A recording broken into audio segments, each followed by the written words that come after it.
یہی زبان جنت میں پہنچا سکتی ہے اور یہی زبان کی بے احتیاطی بندے کو دوزخ کی گہرائیوں میں پہنچا سکتی ہے۔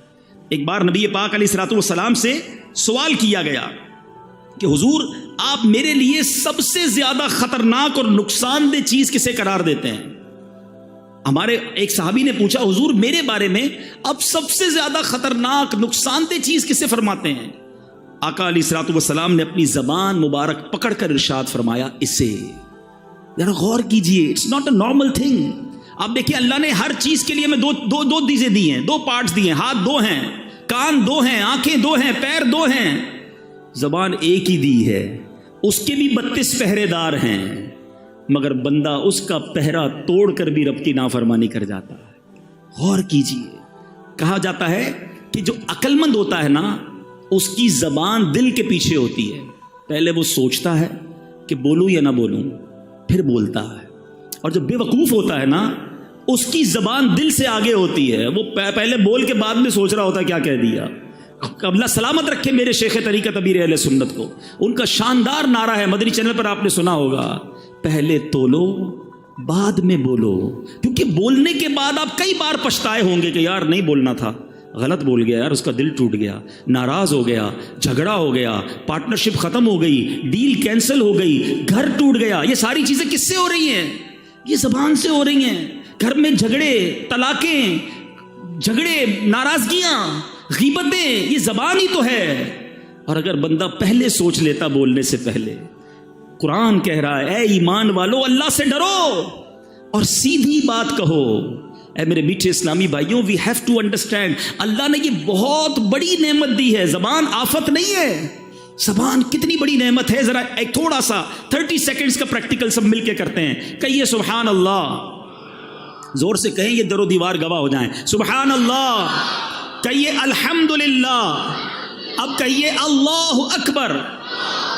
ہم سب کو 30 سیکنڈز نہیں لگے، ہم میں سے کسی نے ہتھوڑا نہیں اٹھایا، کسی نے کوئی بہت بڑا کام نہیں کیا، اپنی اپنی جگہ بیٹھے رہے ہم سارے۔ ود ان 30 سیکنڈز آپ کو اندازہ ہے آپ نے کیا کما لیا؟ ماشاءاللہ بہت بڑی تعداد میں اسلامی بھائی ہیں اور بڑے ویل آف لوگ بھی ہیں، مگر تھوڑا ایگزامپل سمجھانے کے لیے ہم جتنے لوگ بیٹھے ہیں نا، ہم سارے اپنی ویلتھ جمع کر لیں، سارے اپنے پیسے جمع کر لیں، جو اکاؤنٹ میں ہیں بینک میں وہ بھی جمع کر لیں۔ گھبرائیے نہیں، میں لے نہیں رہا، سمجھا رہا ہوں آپ کو۔ اگر ہم ساری اماؤنٹ ٹوگیدر کر لیں، کیا ہم اس بات کی اتھارٹی رکھتے ہیں کہ ان تمام کروڑوں روپے سے ہم جنت میں ایک درخت خرید سکیں؟ ہم میں سے کوئی اس قابل نہیں ہے۔ جنت تو ہماری اوقات ہی نہیں ہے نا۔ مگر سنو میرے رب کے وعدے، اللہ کے حبیب کی زبانی ہم نے سنے، جو ایک بار سبحان اللہ کہے اللہ اس کے لیے جنت میں درخت لگا دیتا ہے۔ ایک بار پھر کہو سبحان اللہ۔ جو ایک بار الحمدللہ کہے اللہ اس کے لیے جنت میں درخت لگا دیتا ہے۔ جو ایک بار اللہ اکبر کہے اللہ اس کے لیے جنت میں درخت لگا دیتا ہے۔ لک ایٹ کتنی بڑی نعمت ہے زبان، میں گھر بیٹھے کروڑوں نیکیاں کماتا رہوں۔ میرے آقا فرماتے ہیں بے شک اللہ تبارک و تعالی نے ایک فرشتہ میری قبر پر مقرر فرمایا ہے، جسے اللہ عز و جل نے تمام مخلوق کی آواز سننے کی طاقت عطا فرمائی ہے۔ Look at the listening power of that particular angel. وہ فرشتہ جو نبی پاک کے روضے پر ہے، اس کو صرف انسانوں کی نہیں، تمام مخلوق کی آوازیں سننے کی جو طاقت ہے اللہ نے عطا فرمائی۔ اللہ کے حبیب فرماتے ہیں فلا یصلی علی احد الی یوم القیامہ، پس تم میں سے جو شخص مجھ پر قیامت تک کوئی بھی درود پاک پڑھے گا، الا ابلغنی باسمہ و اسم ابیہ، وہ فرشتہ میری بارگاہ میں اس کا اور اس کے والد کا نام پیش کرتا ہے، اور کیا کہتا ہے ھذا فلان ابن فلان قد صلی علیک، یا رسول اللہ فلاں بن فلاں نے آپ پر درود بھیجا ہے۔ اب اس حدیث کے بارے میں ذرا تھوڑا سا غور کیجئے گا، دو خوبصورت باتیں، ایک عقیدے کی بات اور ایک عشق کی بات۔ نبی پاک نے کیا فرمایا کہ میری قبر پر ایک فرشتہ، نبی پاک کے روضے پر آج بھی وہ فرشتہ موجود ہے، ادھر سے درود پاک پڑھیں، فرشتہ مدینے میں وہ درود ہمارا سن لے گا۔ اچھا کبھی کیلکولیٹ کرنے کی کوشش کریں تو کیلکولیٹ تو نہیں ہو سکتا، all around the world Hare minute کتنے درود پڑھے جا رہے ہوں گے۔ کوئی امریکہ میں پڑھ رہا ہے، کوئی افریقہ میں پڑھ رہا ہے، کوئی یورپ میں پڑھ رہا ہے، عرب ملکوں میں، Pakistan, India, all around the world, کدھر بھی کوئی درود پڑھے وہ فرشتہ سن لیتا ہے۔ اچھا ایک ہے سننا لسننگ اور دوسرا ہے ریکگنائز کرنا, پہچان بھی لینا. موبائل میں ہمیں کال آتی ہے, آج کل بڑے سافٹ ویئر آ گئے ہیں, یہ تو پتہ چل جاتا ہے کس کی کال ہے, لیکن یہ نہیں پتہ چلتا کہ اس کے والد کا نام کیا ہے. فرشتہ پڑھنے والے کی آواز بھی سن لیتا ہے اور جس نے درود پڑھا ہے اسے بھی پہچان لیتا ہے, اس کے والد کا نام بھی پہچان لیتا ہے.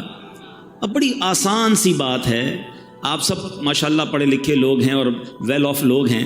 آپ کے گھر کے باہر ایک چوکیدار ہوتا ہے, ایک دربان ہوتا ہے, اور دنیا کا دستور ہے جو چوکیدار ہوتا ہے نا اس سے زیادہ پاورفل بندہ اس گھر کے اندر ہوتا ہے. زیادہ اتھارٹی کا حاصل کرنے والا, زیادہ پاورفل وہ گھر کے اندر ہوتا ہے, باہر چوکیدار پیغام رساں ہوتا ہے. سمپل کوسچن ہے میرا, جس نبی علیہ الصلوۃ والسلام کے دربان کی سماعت کا عالم یہ ہے, اس آقا کی سماعت کا عالم کیا ہوگا؟ ادھر سے درود پڑھے, فرشتہ ادھر سن لے, تو پھر نبی پاک کی سماعت کا ایک فرشتہ میرا درود پڑھنے پر یہ بھی پہچان لے میرے والد کا نام کیا ہے, تو نبی پاک کے علم غیب کا عالم کیا ہوگا؟ پھر ہم جو جھوم جھوم کر پڑھتے ہیں, درستی تو ہے کہ دور و نزدیک کے سننے والے وہ کان, یہ تو حدیث کی انٹرپریٹیشن ہے. دور و نزدیک کے سننے والے وہ کان, کان لعلے کرامت پہ لاکھوں سلام. اللہ نے نبی پاک کو کیسے کیسے کمالات سے نوازا. یہ بات تو ایک کلیریفیکیشن, ایک مسکنسیپشن بعض اوقات ہوتا ہے عقیدے کے حوالے سے ہو گیا. اب عشق والی بات, فرشتہ کیا کہتا ہے, یا رسول اللہ فلاں بن فلاں نے آپ پر درود بھیجا ہے. دنیا میں جس کی ہم بڑی رسپیکٹ کرتے ہوں, بڑی محبت کرتے ہوں, جس کے بارے میں ہمارے دل میں بڑی عزت ہو, اور ہمیں کوئی آ کر بتائے کہ یار آپ کی ادھر بات ہو رہی تھی. فار ایگزامپل, آپ ہر کوئی اپنے پیر سے بڑی محبت کرتا ہے, آپ کو کوئی کہے یار آپ کے پیر و مرشد کے پاس آپ کا ذکر ہو رہا تھا, آپ کہیں گے اچھا واقعی میری بات ہو رہی تھی؟ ہاں آپ کی بات ہو رہی تھی. اچھا بتاؤ تو صحیح کیا بات ہو رہی تھی. بندہ ریپیٹ کرتا ہے, اچھا کس حوالے سے بات ہوئی؟ واقعی میرا نام لیا گیا تھا ادھر. جس کی بھی آپ دنیا میں رسپیکٹ کرتے ہیں, اگر آپ کا ذکر اس کے پاس ہو, یو فیل ویری ویل, آپ کو بہت اچھا لگتا ہے, اور اچھی بات ہے یہ. سچ بتاؤ ایک غلام کے لیے اس سے بڑی کیا سعادت ہے؟ میں ادھر درود پڑھوں, ادھر فرشتہ نہ صرف میرا نام بارگاہ رسالت میں پیش کرے, میرے والد کے نام کے ساتھ پیش کرے کہ آقا آپ کے فلاں غلام نے آپ کو یاد کیا ہے, آپ پر درود بھیجا ہے. خوش نصیب ہے وہ اسلامی بھائی جو روزانہ سینکڑوں بار, ہزاروں بار درود پڑھتے ہیں. ارے جس کا نام روزانہ سینکڑوں بار بارگاہ رسالت میں لیا جائے, بار بار نام لیا جائے, ارے کبھی تو نبی پاک فرمائیں گے کہ ہمارا غلام ہمیں روز یاد کرتا ہے, چلو آج اس کی بگڑی بنا دیتے ہیں, آج اس کی جھولی بھر دیتے ہیں. اور یاد رکھنا میٹھے اسلامی بھائیوں, ایک ہی نگاہ پڑھنے کی دیر ہے. نبی پاک نے اگر ایک بار توجہ فرما لی نا, شاعر لکھتے ہیں یاد رکھو اگر اٹھ گئی ایک نظر, یاد رکھو اگر اٹھ گئی ایک نظر, جتنے خالی ہیں سب جام بھر جائیں گے. آقا کی نگاہ پڑھنے کی دیر ہے تو درود پاک یہ آپ کے پاس گویا کارڈ ہے, انٹری کارڈ ہے. آپ جتنی بار چاہتے ہیں میرا نام بارگاہ رسالت میں لیا جائے, جتنی بار آپ چاہتے ہیں کہ سرکار کی بارگاہ میں میرا ذکر ہو جائے, آپ اتنی بار درود پاک پڑھ لیجئے. فرشتہ آپ کا نام, آپ کے والد کا نام آقا علیہ الصلوۃ والسلام کی بارگاہ میں پیش کرے گا. آئیے میں بھی نیت کروں اور آپ بھی نیت کریں, انشاءاللہ روزانہ کثرت کے ساتھ درود پاک پڑھیں گے. حضرت اسید بن حفیر رضی اللہ تعالیٰ کے بارے میں آتا ہے, ایک بار آپ سورہ بقرہ کی تلاوت اپنے گھر میں کر رہے تھے. آپ کے گھر کے باہر آپ کا بچہ چھوٹا سا وہ بھی بیٹھا تھا اور ایک گھوڑا بندھا ہوا تھا. وہ گھوڑا اچھلنے لگا. حضرت اسید کہتے ہیں میں نے تلاوت روک دی, گھوڑا بھی کام ڈاؤن ہو گیا.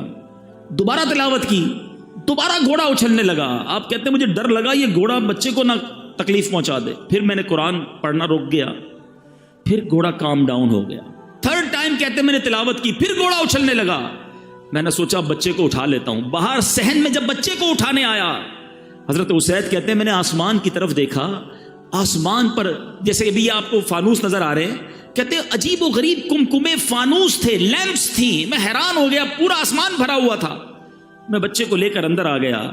صبح نبی پاک کے دربار میں گیا, آقا سے عرض کیا آقا رات بڑا عجیب معاملہ ہوا, میں تلاوت کر رہا تھا, باہر نکلا تو بڑا عجیب سما تھا آسمان پر.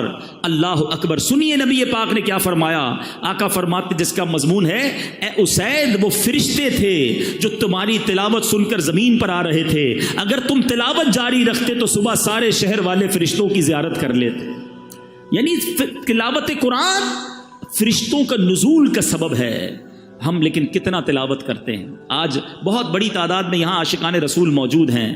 ہمارے پاس کتنی ساری چیزوں کے لیے ٹائم ہے. ارلی مارننگ ہم ویک اپ ہوتے ہیں, سب سے پہلا کام پہلے ہوتا تھا, لوگ دعا پڑھتے تھے, وضو کرتے تھے, نماز پڑھتے تھے, واش روم جاتے تھے. اب پہلا کام موبائل ڈھونڈتا ہے بندہ. موبائل ڈھونڈا, سب سے پہلے واٹس ایپ چیک کرنا ہے. اچھا واٹس ایپ میں بھی امپورٹنٹ میسج پہلے, کیونکہ اب تو بہت سارے واٹس ایپ ہیں, کچھ لوگوں نے مارک کر کے رکھے ہوتے ہیں ٹاپ پریورٹی. جو ای میل والے ہیں وہ ای میل پہلے کھولتے ہیں, بزنس گروپ الگ بنائے ہیں. امپورٹنٹ میسج مس نہ ہو جائے. ہماری لائف اسی کے گرد چل رہی ہے.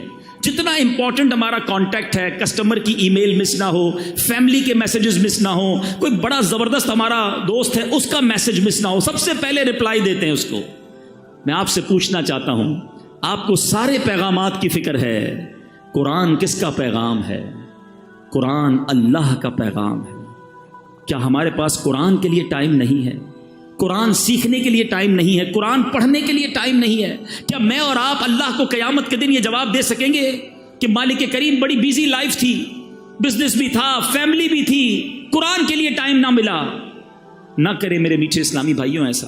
ذرا غور سے سنیے گا, تورات شریف میں اللہ تبارک و تعالیٰ کیا ارشاد فرماتا ہے.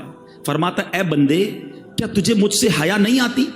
تو راستے میں چل رہا ہوتا ہے, تیرے پاس کسی بھائی کا خط آتا ہے تو تو راستے سے ہٹ کر بیٹھ کر اس کے ایک ایک حرف کو بغور پڑھتا ہے. آج واٹس ایپ آتا ہے, پہلے خط آتے تھے. آج آپ کو پراپر کوئی دوست کا پیغام آئے کتنا امپورٹنس دیتے ہیں. اللہ فرماتا ہے دوست کا خط آئے اس کا ایک ایک حرف بغور پڑھتا ہے. قرآن میری کتاب ہے, میں نے تیری طرف نازل کی ہے, دیکھ اس میں کتنی تفصیل ہے, میں نے کتنی بار تجھے اس میں سمجھایا ہے کہ تو اس کے طول و عرض میں غور کرے, مگر پھر بھی تو اس سے اعراض کرتا ہے, پھر بھی اس سے منہ موڑتا ہے. کیا میرا مرتبہ, جملہ سنیے گا, اللہ فرماتا ہے کیا میرا مرتبہ تیرے نزدیک تیرے بھائیوں سے بھی کم ہے؟ اے میرے بندے, تیرے پاس تیرا کوئی بھائی بیٹھتا ہے تو تو اس کی طرف مکمل توجہ کرتا ہے اور اپنے دل کو مکمل طور پر اس کی باتوں کی طرف متوجہ کرتا ہے. اگر اس دوران کوئی شخص دوسرا بات کرے, آپ دونوں کی باتوں میں خلل پیدا کرے, آپ اسے روک دیتے ہیں, خاموش کر دیتے ہیں. اللہ فرماتا ہے اب جب کہ میں تیری طرف متوجہ ہوں اور تجھ سے کلام کر رہا ہوں تو تیری حالت یہ ہے کہ تیرا دل مجھ سے اعراض کرنے والا ہے, مجھ سے دور ہونے والا ہے. کیا تو نے مجھے اپنے بھائیوں سے بھی کم مرتبہ سمجھ لیا ہے؟ سوچئے, قرآن سے دوری یہ اللہ سے دوری ہے, اللہ کے پیغام سے دوری ہے. میلاد ہم سارا سال منائیں, ضرور منائیں, مگر ہمارے ہی آقا تو قرآن لے کر آئے نا. سب سے بڑا معجزہ قلب مصطفیٰ پر نزول قرآن ہے. مگر آج ہم قرآن کو کتنا پڑھتے ہیں؟ کچھ نہ کچھ تو روز پڑھ سکتے ہیں. میں آج صرف 3 آیتیں آپ کے لیے لے کر آیا ہوں. میں صرف آج 3 آیتوں کی تلاوت کروں گا کہ آپ کے رب نے, میرے رب نے ہمیں کیا فرمایا. اندازہ ہوگا آپ کو کہ ایک آیت میں گویا حکایت کا, حکمت کا, رہنمائی کا سمندر موجود ہے. سنتے جائیے اور ایمان تازہ کرتے جائیے. اللہ قرآن میں فرماتا ہے یا ایھا الذین آمنوا اتقوا اللہ وقولوا قولا سدیدا. اب اس آیت ہے, اس کا ذرا ترجمہ سنتے ہیں. اے ایمان والو, اللہ سے ڈرو اور سیدھی بات کہو. اللہ کیا فرماتا ہے؟ اللہ سے ڈرو اور سیدھی بات کہو. اس میں علماء فرماتے ہیں کہ سیدھی بات کرنا, زبان کی احتیاط کرنا, اس میں ہمیں زبردست درس دیا جا رہا ہے. مگر آج ہم کیا کر رہے ہیں؟ ذرا غور کیجئے. اللہ کے حبیب علیہ الصلوۃ والسلام کیا فرماتے ہیں؟ اللہ کے حبیب فرماتے ہیں جب انسان صبح کرتا ہے تو تمام اعضاء زبان سے ریکویسٹ کرتے ہیں ہمارے بارے میں اللہ سے ڈرنا.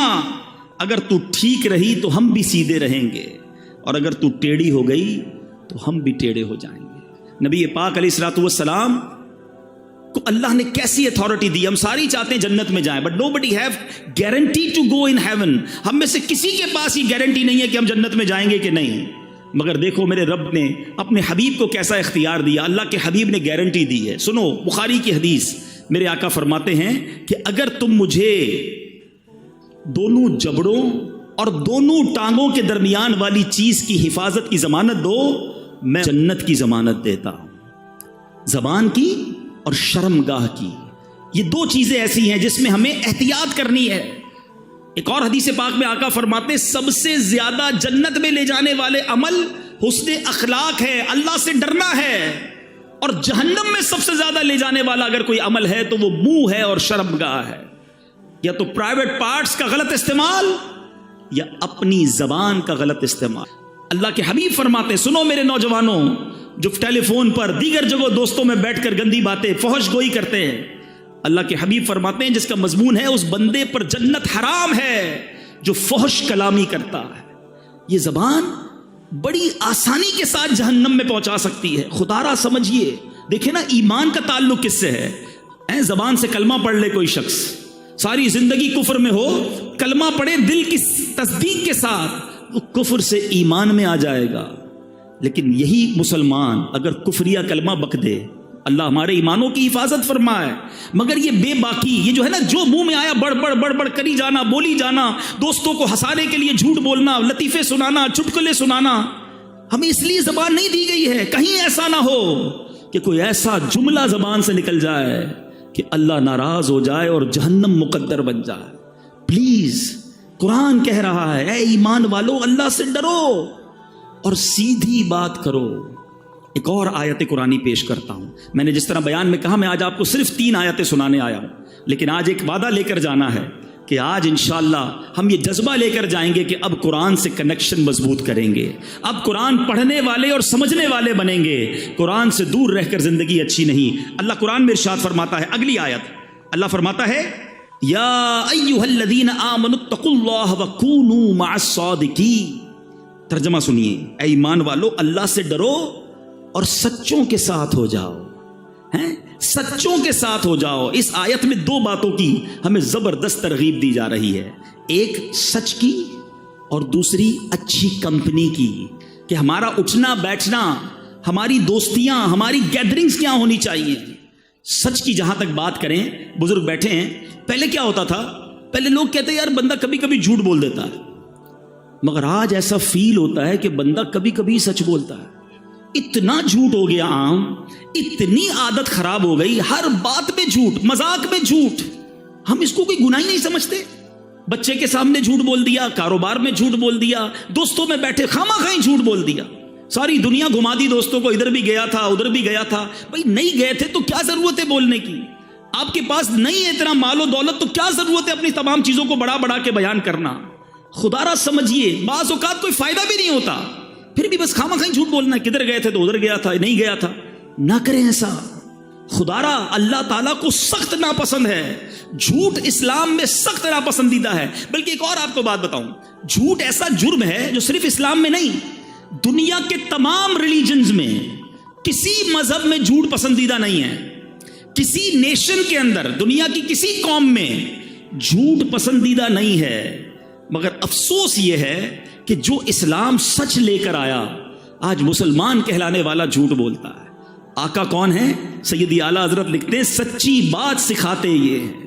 سچی بات سکھانے والے آقا کا امتی جھوٹ کیسے بولے؟ سوچئے نا، حدیث کے الفاظ ہیں جب بندہ ایک بار جھوٹ بولتا ہے، فرشتہ اس کے منہ کی بدبو سے 1 میل دور ہو جاتا ہے. اب آپ سوچیں میں جھوٹ بول کے ساری فرشتوں کو دور کر بیٹھا تو کدھر سے گھر میں رحمت آئے گی؟ منافقت کی علامت کہا نبی پاک نے جھوٹ بولنے کو. پیارے آقا علیہ الصلوۃ والسلام معراج کی رات جب آسمانوں پر تشریف لے گئے، جہنم کے طبقات کو ملاحظہ کیا تو آپ نے دیکھا کہ ایک بندے کو اس کے گال چیرے جا رہے تھے، ہک کے ذریعے گال چیرا جا رہا تھا، گدی تک لے گئے. پھر دوسرے گال پر فرشتے آئے، اس کو چیرا تو پہلا ٹھیک ہو گیا. نبی پاک نے پوچھا یہ کون ہے؟ جبریل امین سے. عرض کی حضور یہ وہ ہیں جو جھوٹ بولتے تھے. کیسے برداشت کریں گے یہ عذاب؟ خدا را میرے میٹھے اسلامی بھائیوں، ہمارا مذہب، ہمارا اسلام، ہمارا قرآن، نبی پاک کی تعلیمات ہمیں سچ کا درس دیتے ہیں. ہم تو ڈیلیبریٹلی یا ان ڈیلیبریٹلی اپنے بچوں کو بچپن سے ہی جھوٹ کی تربیت دیتے ہیں نا. گھر میں موجود ہیں، بچے سے کہیں گے بیٹا کہہ دو ابو نہیں ہے گھر پہ، سو رہے ہیں ابو، سو رہے ہیں، بہت بیزی ہیں ابو صاحب، ٹی وی دیکھ رہے ہیں، کہہ رہے ہیں بہت بیزی ہے. اچھا بچہ یہ کنوے تو کر دیتا ہے آپ کا میسج، مگر وہ سیکھ کیا رہا ہے کہ جب بھی پرابلم ہو جھوٹ بول دینا چاہیے، نہیں ملنا ہے تو جھوٹ بول دیں. یہی بیٹا بڑا ہو کر پھر ابو کو گھما رہا ہوتا ہے، نہیں ابو میں مسجد گیا تھا، میں تو دوستوں میں بیٹھا تھا، قرآن پڑھنے گیا تھا. سنیما گھر پہ بیٹھ کر آپ کو گھما رہا ہے. کیوں؟ آپ نے بچپن میں ٹریننگ دی نا. سیکھو غوث پاک کی والدہ سے، بغداد جا رہے کا بیٹا ہر حال میں سچ بولنا، ڈاکو آ گئے غوث اعظم نے ادھر بھی سچ بولا، مال نہ گیا سارے قافلے نے توبہ کر لی۔ سچ کو آنچ نہیں ہے، کاش ہم ہر حال میں سچ بولنے والے بن جائیں۔ حدیث پاک سنیے، سچ کی فضیلت پر ایمان تازہ ہو جائے گا۔ اللہ کے حبیب علیہ الصلوۃ والسلام فرماتے ہیں بے شک سچائی بھلائی کی طرف ہدایت دیتی ہے اور بھلائی جنت کی طرف لے جاتی ہے، اور آدمی برابر سچ بولتا رہتا ہے یہاں تک کہ وہ صدیق ہو جاتا ہے۔ آئے ہائے، جب یہ حدیث سنی نا میں نے، اللہ سے دعا ہے کہ ہم اللہ کی بارگاہ میں صدیق بن جائیں۔ جھوٹ بولنے والوں سنو اسی حدیث کا اگلا پارٹ، اللہ کے حبیب کہتے ہیں جھوٹ بدکاریوں کی طرف لے جاتا ہے اور بدکاریاں جہنم میں پہنچاتی ہیں، اور آدمی برابر جھوٹ بولتا رہتا ہے یہاں تک کہ وہ اللہ تعالیٰ کے نزدیک کذاب لکھ دیا جاتا۔ اس سے بڑا بدبخت کون ہے جو اللہ کی بارگاہ میں کذاب لکھا ہوا ہے؟ نہ کرے ایسا، آج سچی پکی توبہ کرے۔ آپ کو ایک اور بات بتاؤں، بہت سارے اسلامی بھائی دوست ملتے ہیں، جاننے والے ملتے ہیں، ڈاکٹر بھی ہو سکتا ہے یہاں بیٹھے ہوں گے، وہ بھی بتائیں گے آج کل بہت بڑی ایک پرابلم ہے ڈپریشن، نیند نہیں آتی، سکون نہیں آتا۔ آپ کو پتا ہے سچ جو بولنے والا ہوگا نا وہ پرسکون رہے گا، وہ ریلیکس ہوگا کیونکہ وہ سچ کہہ رہا ہے، اور جھوٹ بولنے والا آپ کو بہت مضطرب ملے گا، ٹینشن میں ملے گا۔ اس کی وجہ بھی ہے نا، لاجیکلی وجہ بھی ہے۔ ایک بندے کو جھوٹ بولا ہے کہ میں فلاں جگہ پہ رہتا ہوں، ایک کو یہ کہا ہے میرا کاروبار یہ ہے، حالانکہ نہ کاروبار یہ ہے نہ رہتا ادھر ہے۔ آفس میں جو جاب کرتے ہیں انہوں نے اپنی نانی مار دی ہے آفس میں، ایک بار بیمار بتایا، دوسری بار انتقال بتا دیا۔ اب ساری زندگی یاد رکھنا پڑے گا کہ آفس میں نانی کا انتقال ہو گیا ہے، اب آفس میں دوبارہ نانی بیمار نہیں ہو سکتی، تو اب ٹینشن ہے نا، سنبھالنی پڑے گی۔ جدھر جدھر جھوٹ بولا وہ فائل سنبھالنی پڑے گی۔ اس کو طارق روڈ کی جگہ ڈیفینس بتایا ہوا ہے، اب یہ جب بھی ایڈریس پوچھے گا اس کو ڈیفینس ہی بتانا ہے، اب یہ فائل بھی سنبھالو۔ تو وہ بیچارہ تو نہیں کہوں گا اس کو، وہ جھوٹا جو ہے وہ اسی ٹینشن میں رہتا ہے کہ ایک جھوٹ بولا ہے اب اس کو سنبھالنا ہے۔ سچے کو کوئی ٹینشن نہیں ہے، وہ ریلیکس ہوگا اللہ کی طرف سے۔ آپ کو پتہ ہے نبی پاک پر بہت سارے لوگ ایمان کیسے لائے؟ آقا کا چہرہ دیکھ کر، نبی پاک کا چہرہ دیکھ کر لوگ کہتے ہیں یہ کسی جھوٹے کا چہرہ نہیں ہو سکتا، سچے کے چہرے پہ نور ہوگا، سچے کے چہرے پہ سکون ہوگا۔ آج اپنی ڈکشنری سے جھوٹ نکال دیجئے۔ لوگ کہتے ہیں جناب کاروبار نہیں چل سکتا، مولانا صاحب تقریر تو کر لیتے ہو، ہماری مارکیٹ میں آؤ، ہماری مارکیٹ میں سارے ہی جھوٹ بولتے ہیں، ہم سچ بولیں گے ہم سے کون لے گا؟ آئٹم دوسرے کا بک جائے گا۔ میرے میٹھے اسلامی بھائیوں، کدھر گیا تمہارا ایمان؟ کبھی کہتے ہو رزق دینے والا رب ہے، آپ سچ بولیں اللہ آپ کے کاروبار میں اور برکت ڈال دے گا، وہ آپ کے تھوڑے میں بڑی قناعت اور برکت ڈال دے گا۔ تو آج نیت کرتے ہیں انشاءاللہ آج کے بعد جھوٹ نہیں بولیں گے انشاءاللہ۔ آخری آیت اور کمال کی آیت، اور یہ آج کے اس پورے اجتماع کے لیے بہت ہی ریلیونٹ ہے۔ اللہ کریم قرآن مجید فرقان حمید میں ارشاد فرماتا ہے، یا ایھا الذین آمنوا لا تبطلوا صدقاتکم بالمن والاذی، اے ایمان والو اپنے صدقے برباد نہ کرو احسان جتا کر اور تکلیف پہنچا کر۔ اے ایمان والو احسان جتا کر اور تکلیف پہنچا کر اپنے صدقے باطل نہ کرو۔ صدقے کیسے باطل ہو جائیں؟ کسی غریب کو دیا اس نے ریسیو کر لیا، کسی تنظیم میں دیا رسید مل گئی، پھر کیسے ختم ہو جاتے ہیں؟ سنیے، ہم بہت بڑی مسٹیک کرتے ہیں۔ بعض اوقات کسی کی مدد کرتے ہیں، ساتھ اس کو جتاتے بھی ہیں، ہاں بھائی یاد ہے نا تیری بچی کی شادی کروائی تھی، بھول تو نہیں گئے گھر میں نے دلایا تھا، پہلی بار نوکری کرنے آیا تھا پھٹے ہوئے چپل پہنے تھے، آج گاڑی میں گھوم رہا ہے، میرا احسان یادیں نہیں ہے؟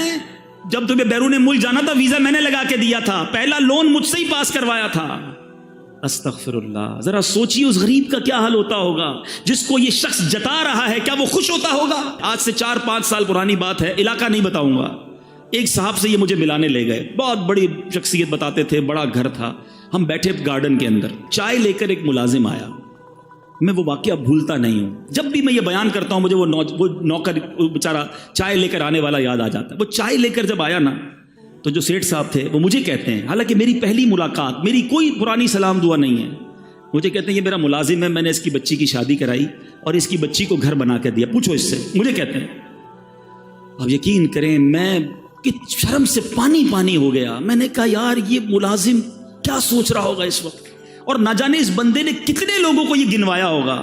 وہ غریب سوچتا ہوگا کہ یا اللہ یہ سیٹھ صاحب تو جب دیکھو مجھے ذلیل کرتے ہیں، یاد رکھیے میرے میٹھے اسلامی بھائیوں، یہ صدقہ ختم ہو جائے گا، یہ باطل ہو جائے گا، بلکہ گناہ ہو جائے گا اگر ہم کسی کو دے کر احسان جتائیں۔ ارے اگر آج میں نے اور آپ نے کسی کی مدد کی، اس میں میرا آپ کا کیا کمال ہے؟ یہ اللہ کی مہربانی ہے۔ ارے میں اور آپ بھی کسی کے دروازے پر کھڑے ہو سکتے تھے کہ میرا والد ہاسپٹل میں ہے، بل دینے کے لیے پیسے نہیں ہیں، برائے کرم مدد کر دو۔ میری بچی کی شادی ہے، تاریخ مل گئی ہے، جہیز کے پیسے نہیں ہیں، میں اور آپ بھی کسی کے دروازے پر کھڑے ہوتے ہیں۔ اگر آج اللہ نے مجھے اور آپ کو دینے والا بنایا تو ہم احسان جتائیں گے؟ ہم کوئی اپنی بڑائی بیان کریں گے؟ ارے اللہ کا شکر ادا کیا کرو۔ خدا کی قسم، جس کو رب نے دینے والا بنایا وہ زکات دے، ساتھ سجدہ بھی کرے کہ مولا تیری مہربانی، تو نے دینے والا بنایا۔ آج لوگ میرے پاس آتے ہیں، میں انہیں دیتا ہوں، اللہ یہ تیری مہربانی، میرے اندر کوئی کمال، کوئی ہوشیاری نہیں۔ آج صدقے دے کر، خیرات دے کر نام چاہیے، اعلان چاہیے، یاد رکھو یہ برباد ہو جائے گا۔ جو لوگوں کو دکھانے کے لیے صدقہ کرتے ہیں، لوگوں کو دکھانے کے لیے عبادت کرتے ہیں، وہ صدقہ قبول نہیں ہے۔ میں جانوں، میرا رب جانے۔ اگر کسی کے ساتھ مہربانی کی سچ بتاؤں، جو ادارے، جو غریب لوگ، جو تنظیمیں ہماری زکوٰۃ لیتی ہیں نا، یہ محسن ہیں ہمارے، ان کا شکریہ ادا کرو کہ یہ مال کا میل لے کر جاتے ہیں ہمارے، مگر ہم صدقہ دے کر احسان جتائیں۔ اور پھر ایک اور غلطی جو کرتے ہیں ہم ہے، قرآن کہتا ہے تکلیف پہنچا کر، اچھا یا تو احسان جتائیں گے یا ایکسپیکٹیشن ہوگی کہ یار صدقہ دیا ہے، گھر بنایا، اب دعوت تو کرے گا نا میری، عجیب آدمی ہے، مجھے سے قرضہ لیا، نکلا سامنے سے سلام بھی نہیں کیا۔ یہ کیا ہے؟ آپ کی کوئی ایکسپیکٹیشنز ہیں، آپ ان سے کچھ بدلہ چاہتے ہیں کہ آپ نے مدد کی ہے تو یہ آپ کو بدلے میں کچھ دے۔ پھر آپ نے اللہ کے لیے کیا کیا؟ عمرے پر بھیجیں گے، حج پر بھیجیں گے، دیکھو بھائی ہر چکر پہ میرا نام لینا، میرے ابو کے نام کا عمرہ کرنا، وہاں جا کے فون بھی کرنا، میسج بھی کرنا۔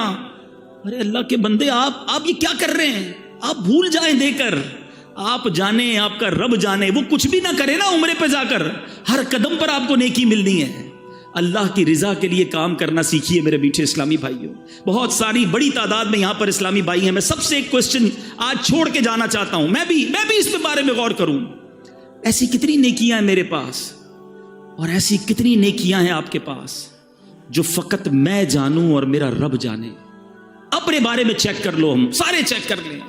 پہلے ایک بات بڑی مشہور تھی، نیکی کر دریا میں ڈال، آج تو نیکی کر اور فیس بک پہ ڈال۔ یہ سوشل میڈیا نے ہم کو کہیں کا نہیں رکھا ہے، ہر چیز لوگوں کو بتانی ہے، چھپ چھپ کر کیے جو کام وہ بھی لوگوں کو بتانے ہیں۔ خدا را نکل آئے اس سے۔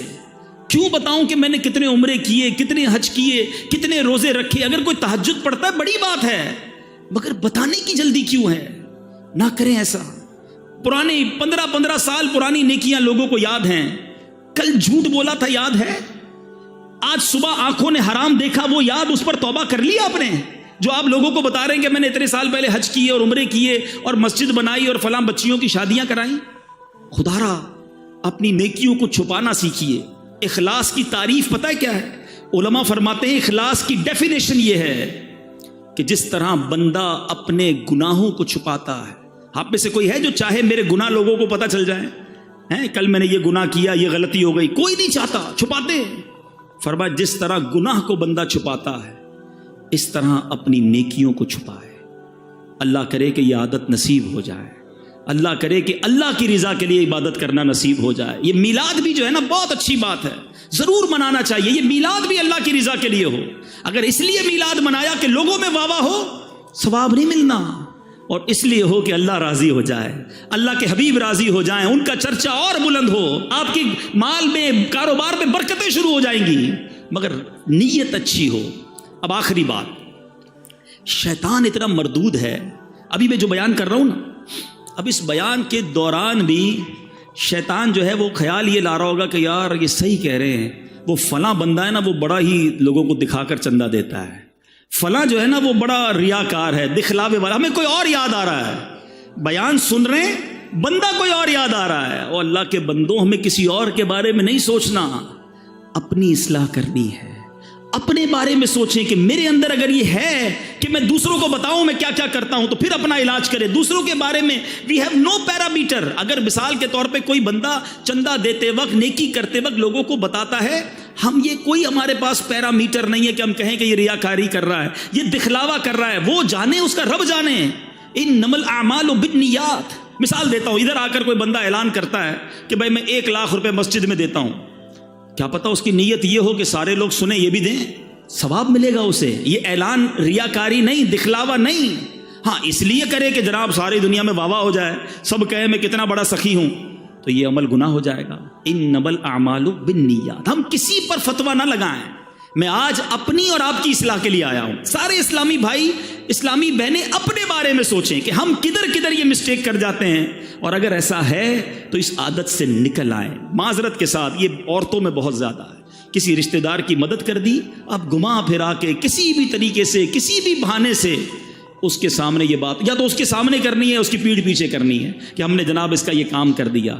نہ بتائیں کسی کو، نہ کریں کسی کے ساتھ ایسا. قرآن کہتا ہے یا ایھا الذین آمنوا لا تبطلوا صدقاتکم بالمن والاذی. ایمان والو اپنے صدقے باطل نہ کرو، احسان جتا کر، تکلیف پہنچا کر. بہرحال میرے میٹھے اسلامی بھائیوں، بہت مختصر ٹائم ہوتا ہے، ظاہر ایک ہی بیان ملتا ہے.